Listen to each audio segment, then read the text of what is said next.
Hello বন্ধুরা, আসসালামু আলাইকুম। কেমন আছেন সকলে? আশা করছি ভালো আছেন, সুস্থ আছেন। নতুন একটি দিনের সাথে নতুন একটি ব্লগ শুরু করছি। আর এখন বাজে হচ্ছে গিয়ে 4টের দিকে। আমরা একটু ভুট্টা জমিতে এসেছি। বহুদিন ভুট্টা জমিতে আসা হয়নি জানেন, কারণ ভুট্টা জমিগুলোতে এখন অনেক বড় বড় ভুট্টা গাছগুলো হয়ে গেছে। তো সেই কারণে আসা হয়নি। আর একা একা আসা তো খুব রিস্কের ব্যাপার, তাই না? তাই ভাবলাম চলুন, এতদিন দেখেছেন আপনারা ভুট্টা গাছ কীভাবে লাগানো হওয়া থেকে শুরু করে সমস্ত কিছুই আপনাদের সাথে শেয়ার করেছি। আজকে একটা নিজের জমির ভুট্টা সত্যি কথা তুলে নিয়ে গিয়ে বড়া ভাজবো। তো চলুন কিভাবে বড়া বানাবো সেই সম্পূর্ণ রেসিপিটা শেয়ার করবো আপনাদের সাথে। তো দেখতে থাকুন পুরো ব্লগটা, আশা করি ভালো লাগবে। আয়নের দাদি যাচ্ছে।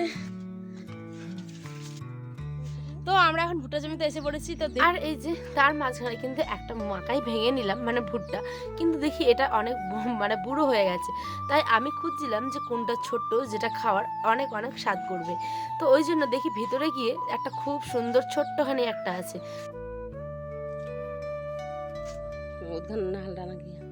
চিনতে পারলেন গলাখানা কার?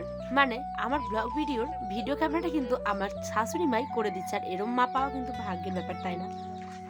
দাঁড়াও। তো এই যে আমরা ভুট্টা দুটো কিন্তু তুলে নিয়েছি, খুব একটা এরকম ভেঙে নিয়েছি যেহেতু পোকা লেগে গেছে।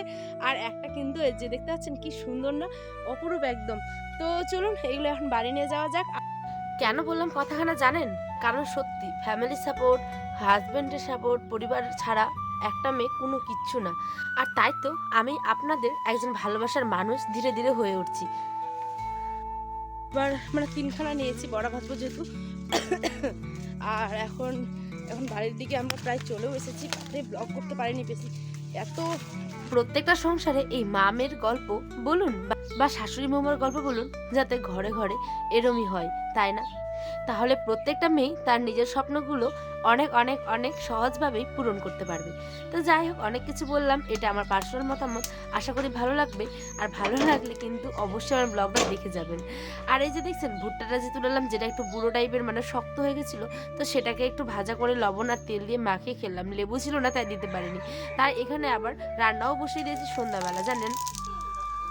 তো এখন রান্না করতে বসেছি ঢেঁড়স আলুর ভাজা, আর করব হচ্ছে গিয়ে মুগের ডাল।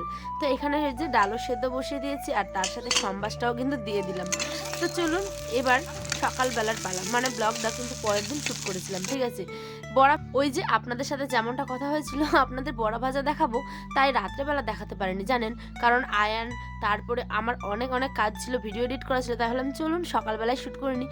তো এই যে ভালো মতো করে একটা বটি দিয়ে এই মাকাই দানাগুলো ছুটিয়ে নিলাম। হাত দিয়ে কতক্ষণ ছুটাবেন, তাই না? তো এই যে তারপরে শিলনোড়ায় বাটলাম, কারণ শিলনোড়ায় বেটে একটা একটা অন্য রকমের স্বাদ হয়। কেন বলছি, যে মিক্সিতে না দেখবেন অনেক সময় ভাঙা ভাঙা হয় না ঠিকঠাক, কিরম জানি একটা ক্যাচক্যাচা ভাব থাকে, তারপরে অনেক সময় জল বেশি হয়। আর শিলনোড়া ওটা তো হাতের খেলা, তাই না? তো এই জন্য হাতে যতটুকু পরিমাণে আপনার জল লাগবে সেটুকু নেবেন, যতটা দরকার নেই সেটুকু নেওয়ার দরকারও নেই। তো চলুন এখানে ভালো মতো করে যে এটাকে বেটে নিচ্ছি। আর এখানে পেঁয়াজ কুচি, কাঁচা লঙ্কা কুচি, একটু দিলাম গোটা জিরে, অনেকে পাঁচফোড়নও দেয়। আবার এখানে কি দিলাম, হলুদ, লবণ, আর দিয়েছি হচ্ছে গিয়ে একটু আটা। আপনি চাইলে চালের গুঁড়ো দিতে পারেন, তাহলে অনেকটা কুরকুরে হবে, ভালো লাগে খেতে আর কি। তো কুরকুরে ভাবটা থাকে আর কি। তো আমি আমার কাছে ছিল না বলে আমি কি বলে গমের আটাটাই দিলাম। তার মধ্যেখানে এখানে ভেজে নিচ্ছিলাম।